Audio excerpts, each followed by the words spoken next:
Bilang ina, gagawin nitong lahat para matupad ang pangarap ng kanilang mga anak.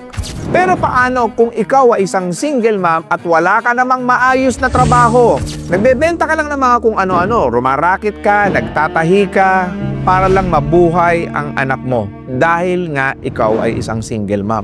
May pag-asa kayang umasenso at makuha mo pa ang mga pangarap mo sa buhay kung ito ang sitwasyon ng buhay mo?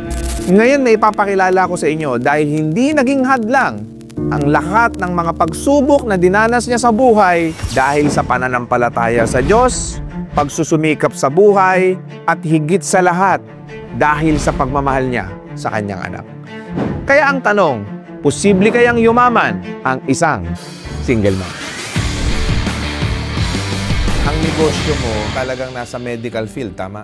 Yes, opo. Do you have any medical background? Actually po, graduate po ako ng medical secretary at ako po ay nag-caregiver. Sino yung mga sinusuplayan nyo sa BioQuick Medical Enterprises? Marami po. Unang-una na po ang New Era General Hospital at sa loob din po ng Central Office ng Iglesia ni Cristo. At the same time, marami na po kahit sila High Precision, New World, Santo Domingo.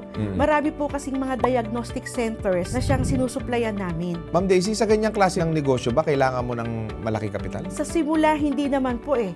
Kasi po, ang ginagawa po ngayon sa protocol po ng DOH, meron po tinatawag na primary, secondary, tertiary. Pagbubuo ka ng mga medical clinic at laboratory, paunti-unti lang po. Halimbawa po, meron kang 1 million. So yung 1 million mo, tiyakin mo lang na halimbawa kung may sarili ka namang property, doon pa lang po, pwede mo na yon i-convert na magkaroon ka ng laboratory. Oo, kasi itong mga gamit na ito, milyon-milyon ang halaga na ito, napakamamahal eh. Sa magkanong puhunan ka nag-umpisa ng negosyo mo? Ahente po ako before. Kaya po nung nag-start po ako, nag-start lang po ako 50,000 eh. Pero syempre, bago natin mapag-usapan yan, napakamatagumpay mong negosyo. Ano ba ang istorya ng buhay mo? Masasabihin kong napakahirap kasi ng buhay namin. Saan kayo nakatira? Prisco, Quezon City. Tapos dumating sa pagkakataon na ang tatay ko kasi ay karpintero, ang nanay labandera. So ang tatay, namamasukan siya. Pag nakita ng mga boss niya, may-ari na maganda ang serbisyo, tapat, nagkakaroon ng pagkakataon na napapatira kami sa mga compound. Hanggang sa dumadating sa pagkakataon na ang pinaka-ano namin ay dito po sa Manggahan Commonwealth.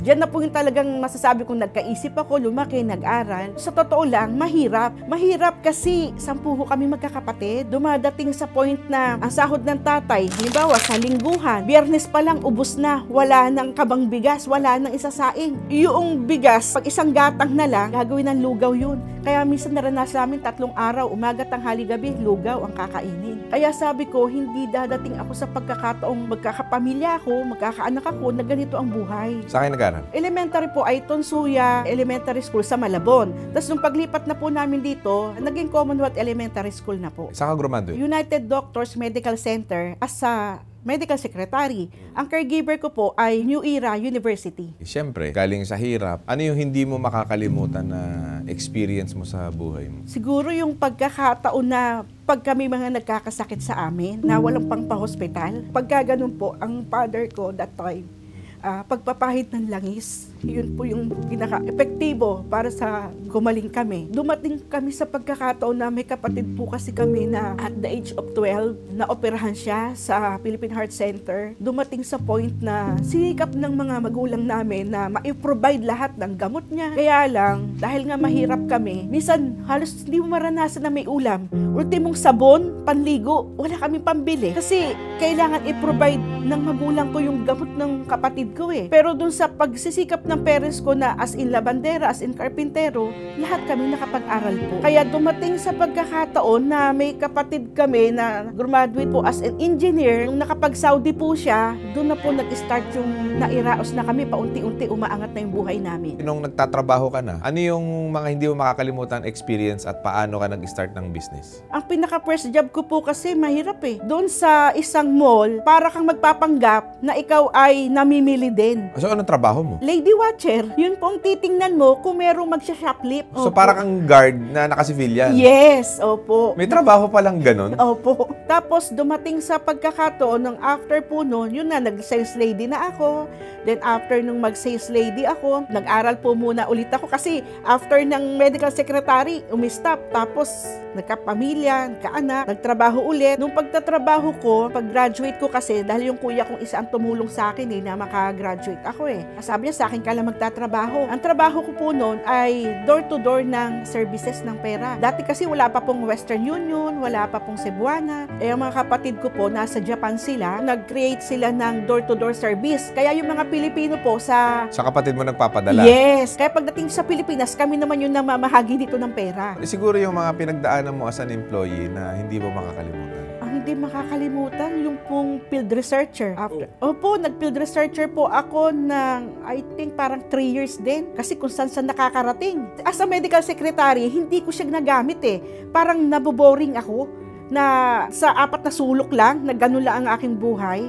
Parang sabi ko, hindi ito, medyo gusto ko nga adventure sa buhay Kaya ayoko ng ganun. Kaya nung napunta ako sa field researcher, ito, ang dami ko kasing lugar na napuntahan. Mula nun dati, talagang ang personality mo, adventurous ka sa buhay. Yes. Yung marami kang masyadong gustong subukan. Yes. Marami kasi nanonood sa atin ngayon na takot silang sumubok ng maraming bagay sa buhay kasi baka mamaya mawalan sila ng oportunidad. So, gaano ka-importante na dapat risk-taker ka or adventurous ka sa buhay? Kasi doon mo masusubukan kung ano yung kakayanan mo. Sabi nga, kung hindi ka magkakamali, paano mo malalaman na tama na pala itong ginagawa mo? Ang ganda nung sinabi mo Opo, di po ba? Kasi kung laging andun ka sa risk na, baka ganito, baka ganyan, wala mangyayari sa'yo. Kasi laging iniisip mo, andun agad yung takot. Kaya dapat subok lang ng subok hanggang ma-reach mo na on a right way na ako. Kailan mo nalaman na ikaw ay nasa tamang direksyon na sa pagtatrabaho mo? Noong pagkakataon po kasi na after po ng field researcher ko, may na-interview ako, sabi niya, ang galing mo makipag-usap. Punta ka sa akin, magtrabaho ka. Napunta ako sa Wheelers Club. Doon naman, nagtatawag kami sa telepono. Pagtawag sa telepono, puro mga list ng milyonaryo yun kasi Philippine Airlines yun So, dumating ako sa point na may isang milyonaryo na nakatuklas nung husay, nung galing ko. Sabi niya, ano bang itsura mo? Maganda ka ba? Mag-ahente ka nga sa akin. Over the phone? Opo. So, hinanap ko siya. Tapos, pinakilala niya sa akin yung wife niya, in-interview ako. And then, pagdating ng pagkakataon, binigyan niya ako ng price list. Tapos, sabi niya, trabaho ka na. Okay, ano naging trabaho mo doon? Yun po, nag-ahente na po ako ng mga medical supplies and mga diagnostics agents po. Kasi nung una, first month, naka-sales agad ako ng 50,000. Second month, nag-300. Yung third month, nag-400. Kaya ang hamon niya, kaya mo ba mag-500,000 a month? Ang sagot ko sa kanya, alam mo boss, kaya ko yan kahit 1 million a month. Natuwa siya sa akin. Sabi niya, ganun ba? Ganun kagaling? Ganun kahusay? Sige, patunayan mo yan. Ginawa ko po talaga, 1.5 a month ang sales ko sa kanya. Kaya sabi niya, sabi ko na nga ba, makaka-abroad tayo Sabi niya ganyan, talaga? Oo, sakay ng aeroplano? Oo. Kaya pagkatapos noon, ayun na, nag-Hong Kong kami, nag-Singapore na kami, mga incentives na po. Gaano ka-importante na bilang empleyado dapat galingan mo sa trabaho? Dapat talaga yung best mo, ibibigay mo Kasi hindi naman yan para sa boss mo Para yan sa sarili mo. Pero hindi naman magiging sa'yo yung kumpanya. Bakit mo gagalingan sa trabaho? Isipin mo na lang, kung hindi mo gagalingan, paano kung may gumawa ng iba na mas mahusay? Di sa kanya yung reward. Kung hindi man yun ang reward, siya yung lahat ng husay niya, pinakita niya. So siya yung mapopromote? Opo, siya mapopromote at siya yung natuto. Samantalang ikaw, ang tagal mo na doon, hindi mo inaral. Kaya ang nangyayari, ganun lang. Simple pa rin ang buhay mo, yun pa rin. Dahil hinusayan mo, ginalingan mo, nung dumating sa point na alam mo na, at least, maia-apply mo na sa sarili mo, kaya ko na pala na magsarili. So, ibig sabihin, ang pinaka-perfect formula, kung ikaw ay magninegosyo, magtrabaho ka dun sa trabahong gusto mo, yes, at gawin mo itong negosyo balang araw. Yes. Ako naman, before ko mapasok po yung pagsisales, marami na rin po akong pagbebentang ginawa sa buhay ko Kasi po, nung magkaanak ako, wala namang ibang bubuhay. Kaya kailangan, gumawa ako ng paraan kung ano yung kayang ibenta. So, lahat binibenta ko. Mga tupperware, sapatos, mga damit. Punta akong Divisoria, benta ako, nananahi ako. Bakit sobrang sipag mo nun? Ano ba yung mahigpit mong pangangailangan? Kumbaga, parang sobra na mahigpit yata ng pangangailangan mo. Kasi boss, single mom ako nung panahon na yun. Kaya sinisikap ko na maibigay lahat yung best para sa anak ko.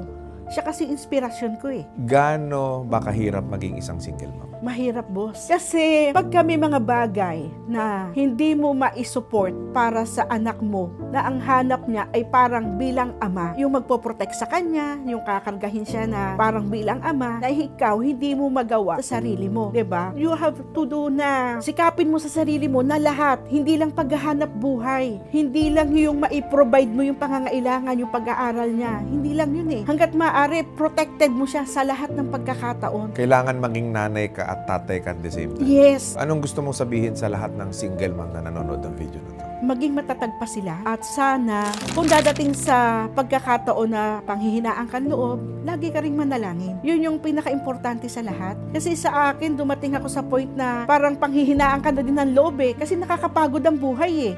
Pero lagi mong iisipin na may Diyos tayo. Talagang pagsisikap lang, manalangin ka, iaangat ka ng Diyos. Maging mabuti kang tao, maging matiisin ka. Ngayon, ito yung tanong ko. Kasalanan ba ng isang single mom na maging single mom siya? Actually, boss, kasi sa akin, kasal naman po ako eh. Hindi naman ako yung disgrasyada eh. Nagkataon lang, yung napangasawa ko, babaero po kasi. Kaya hindi ko po matagalan yung ganoon. Tapos, nagkataon din po na may mga bagay na hindi mapagkasunduan. Kaya sabi ko, hindi ako tatagal sa ganyan. Ako ay mapangaraping tao. Siguro tiisin ko na lang. Kesa yung dadami yung anak ko, na at the same time, hindi ka pa rin pala kontento. Kaya sabi ko, hiwalay na lang. Ano yung mensahe mo naman dun sa mga tatay na napaka-irresponsable at inuuna nila yung sarili nila at pinababayaan nila yung pamilya nila? Hanggat maaari, lingon-lingon din. Kasi noong umibig ka, nandoon yung dapat may responsibility na agad eh. Kasama na yun eh. Hindi naman yan, sabi nga nila eh, parang isang switch lang. May nangyari sa inyo, tapos na. Hindi ganun po yun eh. Diba? Kasi hindi naman gugustuhin ng babae na nagkita lang kayo, mahal ka na ba niya agad? Wala namang ganun eh, diba? Niligawan mo yan eh. Nirespeto mo yan eh. Bago mo siya nakuha at bago kanya minahal. Kaya dapat sana, pag-isipan mo rin, bago ka dumating sa point na magkakaanak kayo, ihanda mo yung sarili mo. Isipin mo kaagad na yung bang magiging buhay ng batang ito, ano ang magiging kapalaran? Kumbaga, bit-biting ka na ng gobyerno eh. Dahil wala kang maayos, wala kang direksyon eh. Tapos mag-aanak ka pa na yung anak mo hindi rin alam kung anong magiging buhay at kapalaran. Hindi mo nga rin alam kung mapapag-aral mo, kung maibigay mo yung mga pangangailangan. Kaya dapat isip-isip din muna. Kung talagang gusto mong mag-asawa, lumagay sa maayos, i-prepare mo yung sarili mo. Pero kung hindi ka handa sa ganun na magkakaanak ka, huwag kang lumigaw ng babae. Huwag mong pangarapin na magkakaanak ka pagkatapos pababayaan mo lang. Kasi kawawa yung bata at the same time, lumalaki siya na may kakulangan sa buhay niya. Yun yung bagay na masakit doon. Kasi po ako, ramdam ko yun sa anak ko na may kakulangan sa buhay niya. Hinahanap niyo ba yung tatay niya? So far po, hindi naman na po niya hinanap kung pinaliwanag ko na ito po kasi yung nangyari, ito anak ganyan. Tapos nung medyo elementary time, binigyan ko siya ng pagkakataon na makausap, makilala niya. Kaya lang, hindi pa rin po sa ganun na, na naging maayos Hanggang nung graduate po siya ng college, wala po talaga Kaya nga, walang suporta po talaga boss Ako lahat Pati pera? Opo. Hindi ka na humingi ng sustento? Hindi po. Kasi nag-a-abroad po yun nagsa-Saudi. Kaya lang sa pagsa-Saudi po nga niya, marami po siyang naaanakan Nung mga panahon na yon, ayoko na lang makialam, ayoko makigulo, ayoko na sakit ng ulo. Kaya pinokus ko na lang yung sarili ko, trabaho na lang ako para sa anak ko. Ngayon, anong mensahe mo dun sa mga boss mo na nagtiwala sa'yo at ngayon nandito ka na, matagumpay ka na sa buhay? Anong gusto mo sabihin sa kanila? Maraming salamat po kila Boss Rino at kila Madam Ellen po. Saludo po ako sa kanila. Talagang napakabuti po nila na tao, na pamilya. Hindi lang po sila naging boss ko Feeling namin naging magkakamag-anak po kami. Yun po yung masarap sa pakiramdam. Boss Daisy, grabe, sobrang dami kong natutunan. Ang ganda ng kwentuhan natin ngayon. And alam ko yung mga viewers natin na inspire sila, na motivate sila, na ang dating ahente ngayon ay isang big-time negosyante na. Now is your time to promote your business? Kahit hindi ka doktor or medical practitioner, pwede kang magtayo ng medical clinic or diagnostic center na pwede kang kumita ng more than 1 million sa loob ng isang buwan. Bakit? Dahil ito ay parang pagkain na kailangan ng lahat ng tao. Kagaya po ng glucose test. Alam nyo po ba na kapag pumunta ka ng medical clinic, sisingilin kayo dyan, 150 pesos. Pero sa totoo lang po, 5 piso lang po yan. Kung bakit po? Kasi syempre po, ang medical clinic ay magbabayad po siya ng medical technologies. Syempre po, may pirma po yan. Professional po yun. At ang medical clinic po, syempre po, nagre-renta rin yan ng space. May kuryente, tubig din pong binabayaran. Di po ba? Tapos, yung pong medical equipment na bibili niya.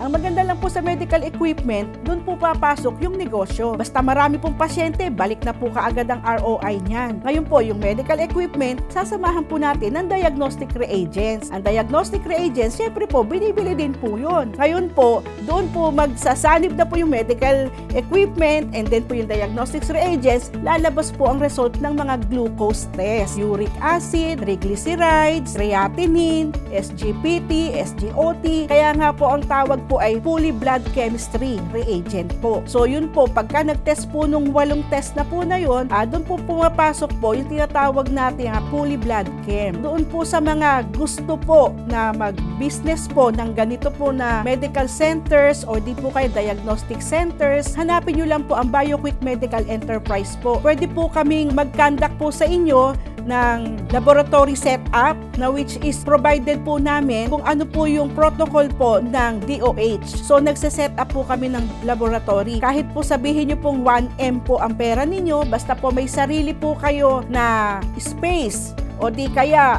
kayo po yung nagpatayo ng inyo pong medical clinic. So nandiyan po ang BioQuick Medical Enterprise para po kami na po ang mag-set up po. So ililibre na po namin sa inyo kung ano po yung inyo pong pangangailangan by DOH protocol po tayo. Pwede po kayong tumawag sa 0917-843-4011 o di kaya 0998-998-8510. Yan po ay pwede pong Telegram, Viber. Ngayon po, pag sa FB page namin po, BioQuick Medical Enterprise po. Ngayon po, doon po sa mga vendor, like magtataho, nagbibenta po ng mga yosi, water. Since na kadalasan ay nasa kalye po kayo, magpicture lang po kayo. Bibigyan po namin kayo po ng reward ng 10 pesos. Ang gagawin nyo lang po, pipicturean nyo po ang medical clinic o diagnostic centers na may kasama po na identity po na meron po tayong email doon o telephone number, yun po ay may 10 pesos na kayo.